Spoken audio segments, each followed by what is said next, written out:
వచ్చేసి 5:30 అవుతుంది. మనం అయితే స్టార్ట్ అయిపోయినాం. రోజు మనం ఒక అన్నోన్ పర్సన్తో ట్రావెల్ చేయబోతున్నాం. నేను థ్రెడ్స్లో ఒక పోస్ట్ పెట్టాను, ఇంట్రెస్ట్ ఉంటే ట్రావెల్ చేయొచ్చు షేరింగ్ అని చెప్పేసి పెట్టినా అనమాట. సో తను యాక్సెప్ట్ చేసింది, బట్ ఫేస్ రివీల్ చేయనని అయితే చెప్పేసింది. సో మనం అండర్ 350 మీద బైక్ మీద అయితే రైడ్. ఫస్ట్ కార్లో అనుకున్నాం కానీ మళ్ళీ బడ్జెట్ కొంచెం ఎక్కువ అయిపోతుంది ఎందుకని చెప్పేసి ఇప్పుడైతే ఎక్కువ ఏం తీసుకెళ్ళట్లేదు. జస్ట్ ఒక ఈ బ్యాగ్లో డ్రోన్, ఇంకా పవర్ బ్యాంక్, రెయిన్ కోట్, అంతే. ఒక వాటర్ బాటిల్ క్యారీ చేద్దాం అనుకున్నా కానీ బట్ ఇక మళ్ళీ ఎందుకని చేయలేదు. అయితే 5:30కి స్టార్ట్ అయినా ఎప్పుడు రీచ్ అవుతామో చూస్తా. జస్ట్ నాకు తెలిసి అక్కడ రీచ్ అయిపోయేసరికి 4 hours చూపించింది. సో 4 hours అంటే ఈజీగా మ్యాక్సిమం 10:30, 11 కల్లా అయితే అక్కడ రీచ్ అయిపోతుంది లొకేషన్ దగ్గరికి. ఫస్ట్ టైం ఒక అన్నోన్ పర్సన్తో నాకు తెలిసి. సో ట్రావెల్ ఎలా ఉంటుంది, ఎలా ఎక్స్పీరియన్స్ ఉంటుంది అని చెప్పేసి వీడియోకి అయితే తను యాక్సెప్ట్ చేయలేదు. వీడియోస్ అయితే వద్దు అని చెప్పింది, కనిపించకూడదు అని చెప్పింది. సరే అని చెప్పాను, ఓకే అని చెప్పాను. జూలై మంత్లో ఇంత వర్షం ఎప్పుడు పడి ఉండదు. నిన్న నైట్ పడింది. ఇప్పుడు కూడా లైట్గా చిటుకులు అయితే పడుతున్నాయి. అస్సలు వర్షం లేదు అనుకున్నాం కానీ మనం ట్రావెల్ చేసే టైంకి ఎలా అయినా వర్షం కావాలని అనుకున్నా నేను కూడా. బట్ నేనేమనుకున్నా అంటే కారులో వెళ్ళే టైం వర్షం కావాలి అనుకున్నా, కానీ ఇప్పుడు బైక్ మీద వెళ్ళే టైం కూడా మనకి వర్షం అంటే ఎట్లుంటుందో చూడాలా. ఆల్రెడీ ఇప్పుడు స్టార్ట్ అయిపోయింది, చినుకులు లైట్గా పడుతూనే ఉంది వర్షం. ఇంకా చూడాలి కానీ కొంచెం లేట్ అయిపోతుంది. మనం నైట్ 8 వరకు ఇంట్లో ఉండాలి మనం. ఇప్పుడు వద్దు, నాకు తెలిసి లొకేషన్ వెళ్ళే టైంలో వర్షం పడితే చాలు అనుకుంటున్నా, కానీ ఇప్పుడైతే నార్మల్ చినుకులు పడుతుంది. ఇప్పుడు ఆ అమ్మాయి లొకేషన్ దగ్గరికి వెళ్తున్నా. ఆల్మోస్ట్ ఇంకా నాకు ఒక 1/2 hour చూపిస్తుంది. మా ఇంటి దగ్గర నుంచి ఒక 1/2 hour జర్నీ. ఇప్పుడు మార్నింగ్ టైం కాబట్టి ఒక 1/2 hour జర్నీ. ఈ అమ్మాయి అన్నోన్ పర్సన్ అంటే ఎలా నమ్మారంటే, జస్ట్ నేను ఏ థ్రెడ్స్లో ఏ పోస్ట్ అయితే పెట్టానో నా ఫ్రెండ్ ఒక అమ్మాయి చూసింది అనమాట. సో తను నాకు బాగా తెలుసు. సో ఆ అమ్మాయి వాళ్ళ ఫ్రెండ్ అన్నమాట.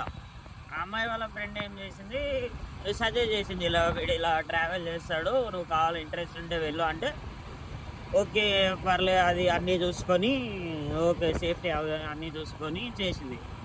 కరెక్టే కదా. మ్యాక్సిమం అయితే మొత్తం తెలియని వాళ్ళతో వెళ్ళే కంటే కొంచెం తెలిసిన వాళ్ళతో స్టార్ట్ చేయడం బెటర్ నాకు తెలిసిన అయితే.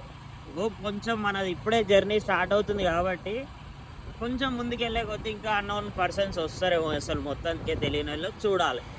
అంతేగాని ఇప్పుడే స్టార్టింగే మనం కూడా బిల్ చేయలేము అంతా. ఒకసారి మీరు అబ్జర్వ్ చేస్తే అది కనబడుతుంది ఆ క్యాప్కి. ఒకసారి ఆ లైట్స్ ఎలా పెట్టి చూడు.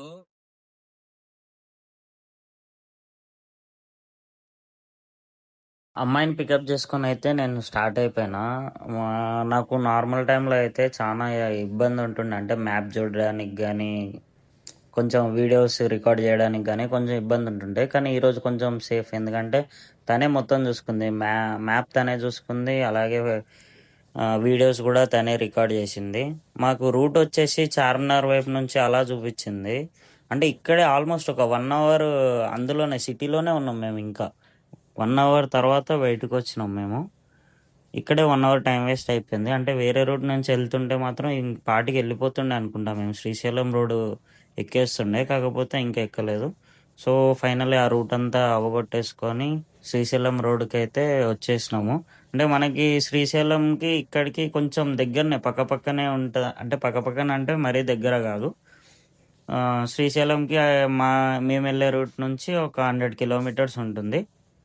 100 kilometers ట్రావెల్ చేస్తే శ్రీశైలం వస్తుంది. ఇక్కడైతే అన్నాళ్ళు చాలా స్టంట్లు చేస్తారు అనమాట, పట్టించుకోవద్దు అవన్నీ. దారిలో ఒక గ్రూప్ని కూడా చూసినాం మేము. వాళ్ళు శ్రీశైలం వెళ్తున్నారు అనుకుంటా నాకు తెలిసి, ఎందుకంటే మేము వెళ్ళేదాకా అక్కడ వరకు మాతోనే వచ్చారు. జస్ట్ ఎప్పుడైతే టర్నింగ్ ఉందో వాళ్ళు అటు సైడ్ వెళ్ళిపోయారు, మేము ఇటు సైడ్ వచ్చేసినాం అనమాట. ఈ అమ్మాయికి కూడా బైక్ డ్రైవ్ చేయడం చాలా ఇష్టం అంట, కాకపోతే ఛాన్స్ రాలేదంట. కానీ బేసిక్స్ అయితే ఐడియా ఉందని చెప్పేసి అనింది. నేను ఎందుకు ఇక్కడ రిస్క్ ఎందుకు, కొంచెం ముందుకు వెళ్ళిన తర్వాత ఖాళీ రోడ్స్ ఉంటాయి కదా, అక్కడ ఇస్తానని అయితే చెప్పినాను అనమాట. ఎందుకంటే తనకి ఫుల్గా వచ్చని చెప్పుంటే మాత్రం నేను అప్పుడే ఇచ్చేవాడిని. కానీ తనకి కొంచెం బేసిక్స్ మాత్రమే తెలుసన్నది కాబట్టి రిస్క్ తీసుకోకుండా ఖాళీ రోడ్స్ ఉన్నప్పుడు ఖచ్చితంగా ఇస్తా అని చెప్పేసి అయితే చెప్పిన. ఒక్కసారి ఒక టోల్ గేట్ అయితే క్రాస్ చేసిన తర్వాత తనకి బైక్ ఇచ్చాననమాట. అంటే చాలా పర్ఫెక్ట్ అని కాదు గానీ ఆమెకి బేసిక్స్ తెలిసిన తర్వాత ఈజీగా హ్యాండిల్ చేసిందనమాట మొత్తం. బాగా నడిపించిందనమాట. ఆల్మోస్ట్ ఒక 30 కిలోమీటర్స్ తనే నడిపింది. అంటే ఇంకా ఖాళీ ఉంది రోడ్లు కాబట్టి. సో, ఈజీగా తనే హ్యాండిల్ చేసింది మొత్తం.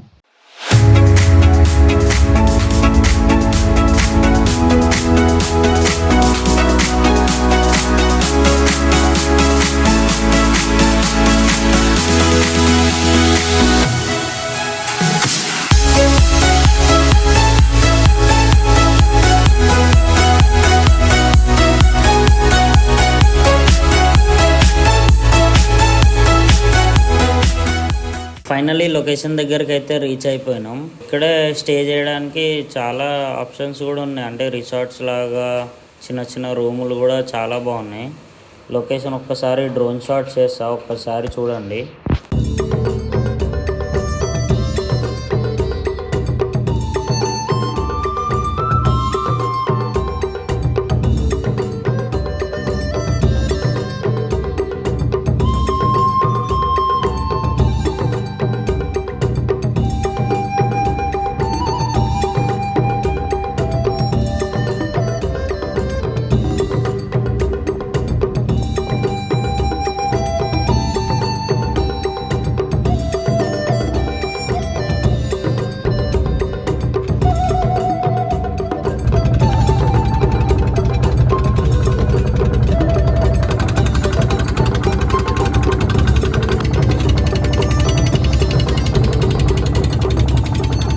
మీ అందరికీ తెలిసే ఉంటుంది కానీ నాకు మాత్రం ఇక్కడికి వచ్చినాక మాత్రమే తెలిసింది. నేను వచ్చింది స్టేషన్ చూడడానికి మాత్రమే. కానీ ఇక్కడికి వచ్చినాక నాకేం తెలిసిందంటే దగ్గరలోనే మన ఆంధ్రాకి తెలంగాణకి బార్డర్ మధ్యలో ఉన్న ఒక టెంపుల్ ఇక్కడే ఉంది. ఆ టెంపుల్ కూడా మీకు ఒకసారి నేను చూపిస్తా. మీ అందరికీ తెలిసే ఉంటుంది, అయినా సరే మీకు ఒకసారి నేను చూపిస్తా, చూడండి. అసలు నేను అనుకోలేదు అసలు ఈ టెంపుల్కి నేను ఇక్కడ ఉంది అని చెప్పేసి ప్లానే చేసుకోలేదు. కానీ బోట్లో మనకి ఎలా చార్జ్ చేస్తారంటే నార్మల్గా ఒక రౌండ్ ట్రిప్ అయితే బోట్లో నార్మల్గా కూర్చొని ఒక రౌండ్ వేసేస్తారు. దానికైతే 200. నార్మల్గా ఈ టెంపుల్కి రావాలంటే ఏం చేయాలంటే బోట్ నుంచి ఆటోస్ దగ్గరికి 100 రూపీస్. మళ్ళీ ఆటోస్ ఏం చేస్తే ఆటోస్ ఇక్కడ నుంచి మనకి టెంపుల్ దగ్గరికి 100 రూపీస్ తీసుకుంటారు. అంటే వాళ్ళే పికప్ చేసుకొని వాళ్ళే మళ్ళీ బోట్ దగ్గరికి డ్రాప్ చేయడానికి ఆటోస్కి 100 రూపీస్. మళ్ళీ రిటర్న్ ఆటో దగ్గర నుంచి మళ్ళీ మనం రిటర్న్ ఎక్కడైతే బైక్ పార్క్ చేసినామో అక్కడికి వెళ్ళడానికి మళ్ళీ 100 రూపీస్. మొత్తం టోటల్ 300 రూపీస్ అయితే ఛార్జ్ చేస్తారనమాట. టెంపుల్ నుంచి మళ్ళీ మనం టెంపుల్ చూడాలి అనుకుంటే 300 రూపీస్ అవుతుంది. నార్మల్గా బోట్లో ఒక రౌండ్ వేయాలనుకుంటే మాత్రం 200 అవుతుంది. నేనేం సజెస్ట్ చేస్తాను, పక్కా టెంపుల్ అయితే విజిట్ చేయండి. ఎందుకంటే 200 మీరు రౌండ్ ట్రిప్ వేస్తే మీకు అసలు ఏమి ఉండదు. కానీ ఒక్కసారి ఈ టెంపుల్ని చూస్తే మీకు చాలా బాగుంటుంది. శ్రీ సంగమేశ్వర స్వామి టెంపుల్. ఈ టెంపుల్ నార్మల్ టెంపుల్ అయితే కాదు. శ్రీశైలం రిజర్వాయర్ నిర్మాణం తర్వాత ఈ టెంపుల్ చాలా రోజులు నీళ్ళల్లోనే మునిగి ఉంటుంది. వాటర్ లెవెల్ తగ్గినప్పుడే ఈ ఆలయం మళ్ళీ బయటికి వస్తుంది. అందుకే చాలామంది గుడిని ఈ టైంలో దర్శించుకోవడానికి చాలామంది భక్తులు అయితే వస్తూ ఉంటారు. ఇంకో ఇంట్రెస్టింగ్ విషయం ఏంటంటే ఈ టెంపుల్ కృష్ణానది పరిసరాల్లో ఉన్న పవిత్ర సంగమ ప్రదేశం దగ్గర ఉంది. అందుకే ఈ క్షేత్రానికి సంగమేశ్వర అనే పేరు వచ్చింది. భక్తులు ఈ ప్రదేశాన్ని చాలా పవిత్రంగా భావిస్తారు.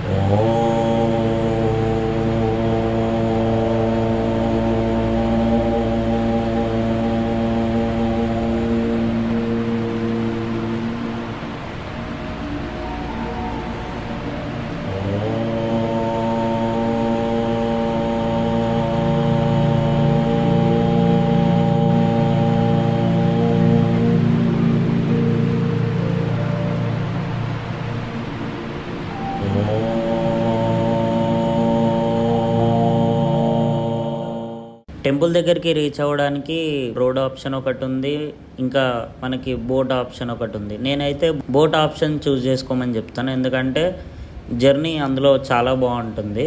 హైదరాబాద్ నుంచి వీకెండ్ ట్రిప్ ఏదైనా ప్లాన్ చేస్తే మాత్రం సొమ్మసిల్ల అండ్ సంగమేశ్వర స్వామి టెంపుల్కి అయితే పక్కా విజిట్ అవ్వండి. వీడియో నచ్చితే లైక్ చేయడం మర్చిపోకండి, ఛానల్ని సబ్స్క్రైబ్ చేసుకోండి. నెక్స్ట్ వీడియోలో ఇంకొక కొత్త డెస్టినేషన్లో కలుసుకుందాం. Until then bye.